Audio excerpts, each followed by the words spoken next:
Now, unlike most people in the media, I'm willing to make up for the mistakes that I've made, and I have made a huge one, but today I am going to make this one right because there was indeed a third shooter at the Butler, Pennsylvania rally.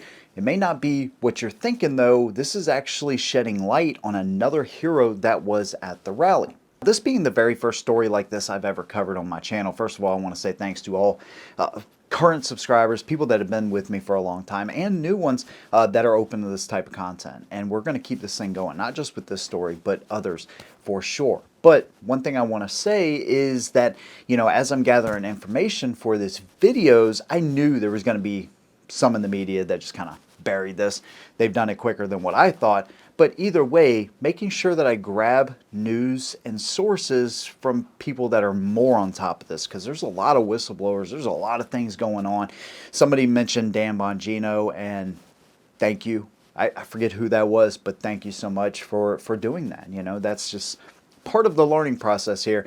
But one thing I don't do is shy away from making my mistakes right. This is a big one, and I'm going to share it with you today. If you like what I do here, consider subscribing. Let's go and get into it. Now, Richard Goldinger, who is the DA in Butler County, and two others that are close to the investigation that want to keep their anonymity, which I totally understand, have come forth with this information. And like I said, this is just one more hero that I have yet to fully realize, and a lot of people are not talking about this, which is pretty crazy. So I grabbed this story from the Washington Post.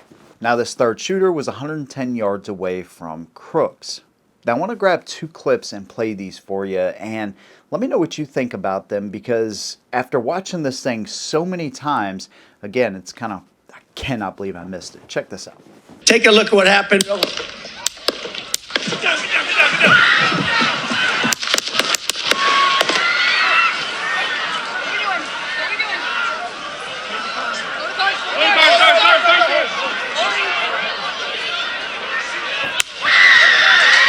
Right? So you have those first three shots, right? Then you have the subsequent 5 shots. Like less than a second after that last shot, after that 8th shot, because remember, they found 8 casings next to Crooks's body, okay?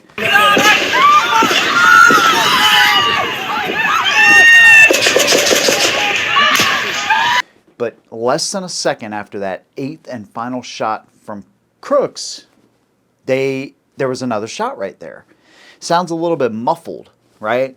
A little bit, but you know, you got to remember the cameras and the microphones aren't pointed towards that. And so that's why that final shot you hear that actually incapacitated the shooter, that's why that one's, I think, a little bit more clear, because the counter sniper team and the mics and everything are kind of more in that direction, a little bit closer, I guess, to the mics.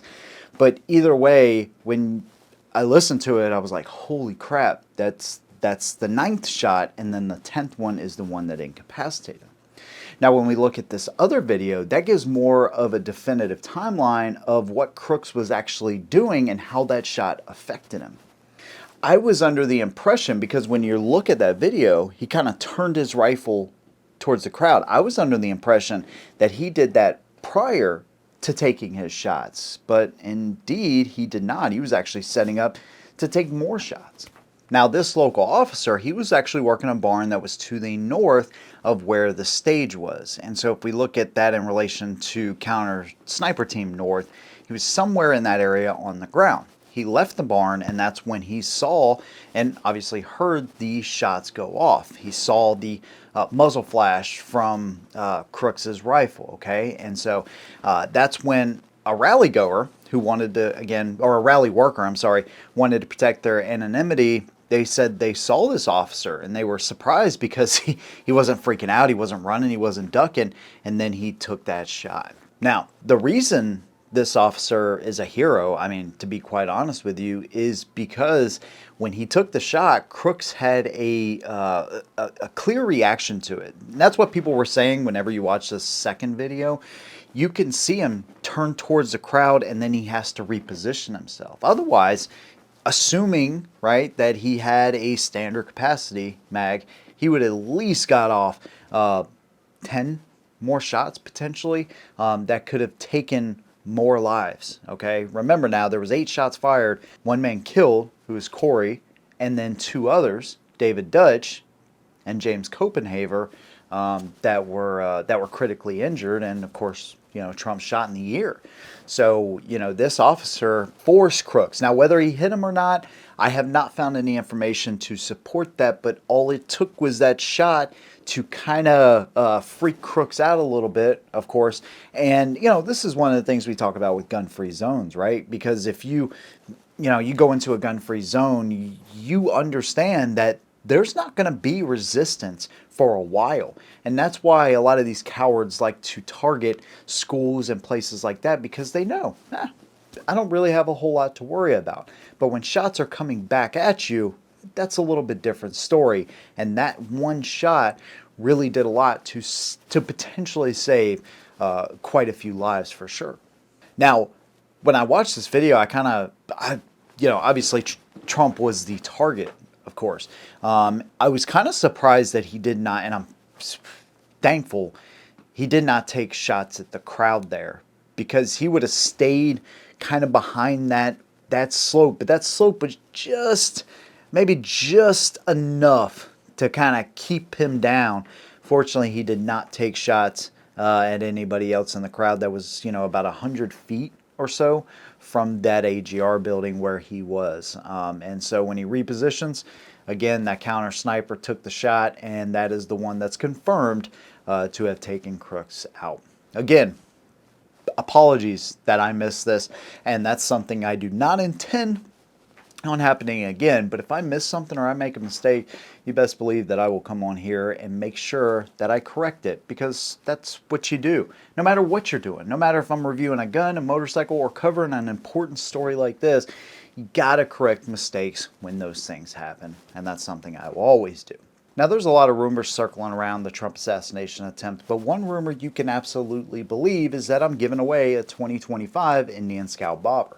I'm working with the same small veteran-owned business that I've done other giveaways for, and this time we're giving away the biggest thing we have ever done on this channel. This is over a $13,000 brand new motorcycle that can be yours, and by the way, we transport it to you as well, so all you got to do is put it in your name and start riding. The way you enter is simple. I have one link in the description of this video that takes you over to Headshot Nation. This is going to give you access to all of my videos, including early access, exclusive videos, ad-free videos, and the chance for y'all to ask questions. So if there's, let's say, more information that you want to give me about the Trump assassination, or there's video requests that you want to do, or you just want to shoot me a message and talk, this is our community that I've set up. And you get an exclusive download whenever you sign up. So 6 months for $50, that's how you enter. That gives you an automatic entry once you follow the link in the description, and that gives you an entry to win an over $13,000 Indian Scout Bobber. What a freaking cool opportunity, and I'm super appreciative to everybody that has made this possible. Good luck to every single one of you. Big thanks for everybody that has been open to me and being able to cover this. And again, I will make sure I stay on top of it, along with other things that I'll be working into the channel. So make sure you subscribe, hit your notifications. Big thanks. See you in the next one. And as always, hold them down.